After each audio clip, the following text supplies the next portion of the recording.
City India news, महाराष्ट्रातील लोकप्रिय news channel.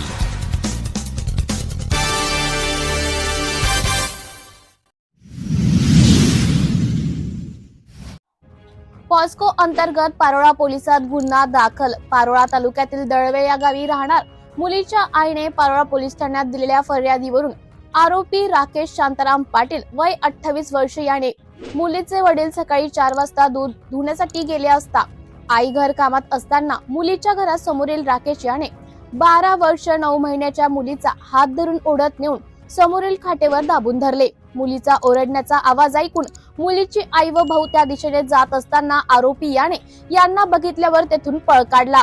भादवी कलम 74, 352, 351(2) लैंगिक अपराधापासून बालकाचं संरक्षण अधिनियम 2012 चे कलम 11 आणि 12 प्रमाणे पारोळा पोलीस ठाण्यात नोंद करण्यात आली। पुढील तपास PI वसावे करीत आहेत। सिटी इंडिया न्यूज साठी प्रतिनिधी देविदास चौधरी, पारोळा।